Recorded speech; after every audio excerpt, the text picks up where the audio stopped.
अरहर बाजार को सहारा, गिरावट की गुंजाइश लगभग खत्म। नमस्कार, मैं हूं प्रज्ञा और आप देख रहे हैं न्यूज मार्केट 24।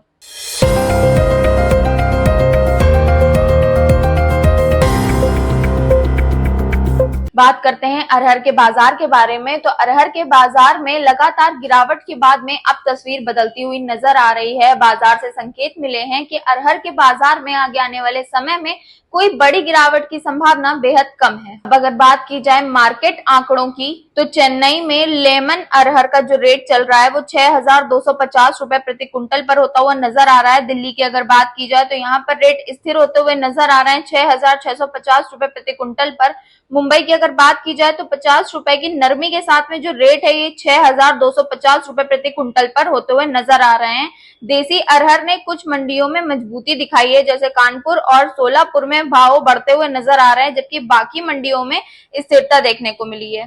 तो आइए अब बात कर लेते हैं कि आयातित अरहर में क्या आंकड़े देखने को मिल रहे हैं। तो अगर बात की जाए मुंबई की, तो सूडान अरहर 50 रुपए से टूटती हुई नजर आ रही है, जिसमें रेट 5,900 रुपए प्रति क्विंटल पर होते हुए नजर आ रहे हैं। गजरी अरहर की बात की जाए तो 125 रुपए की गिरावट के साथ में जो रेट है ये 5,500 रुपए प्रति क्विंटल पर नजर आ रहे हैं। मतवारा अरहर अभी स्थिर होती हुई नजर आ रही है, इसका जो रेट है वो 5,600 रुपए प्रति क्विंटल पर होता हुआ नजर आ रहा है। सफेद अरहर की अगर बात की जाए तो यहाँ पर 100 रुपए की गिरावट के साथ में जो रेट है ये 5,750 रुपए प्रति क्विंटल पर होते हुए नजर आ रहे हैं।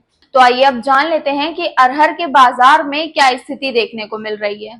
तो दाल मिलों की खरीद सिर्फ उतनी ही हो रही है जितनी की उनको जरूरत है, इसलिए बाजार में कोई बड़ी तेजी या फिर कोई बड़ी गिरावट जैसा बड़ा मूवमेंट होता हुआ नजर नहीं आ रहा है। और बात की जाए अगर आयातकों की, तो आयातकों को मौजूदा भाव पर नुकसान होता हुआ नजर आ रहा है, इसलिए बिकवाली भी कमजोर है। स्टॉकिस्टों की बिकवाली भी निचले दामों पर कम होती हुई नजर आ रही है, जिससे बाजार को सपोर्ट मिलता हुआ नजर आ रहा है। घरेलू फसल की नई आवक दिसंबर से ही संभव होती हुई नजर आ रही है। अब अगर बात की जाए बाजार के जानकारों की, तो उनका मानना है कर्नाटक और महाराष्ट्र से आवक पहले ही कम होती हुई नजर आ रही। खपत का सीजन होने के कारण आने वाले दिनों में मांग और भी ज्यादा बढ़ती हुई नजर आ सकती है। यही वजह है कि बाजार में किसी भी बड़ी गिरावट की गुंजाइश नहीं है, बल्कि बाजार अभी स्थिर है और आगे और भी ज्यादा मजबूत होता हुआ नजर आ सकता है। तो कुल मिलाकर अरहर दाल का बाजार संतुलित है और निचले स्तर से सपोर्ट मिलता हुआ नजर आ रहा है। तो आज की रिपोर्ट में बस इतना ही। जुड़े रहिए न्यूज मार्केट 24 के साथ।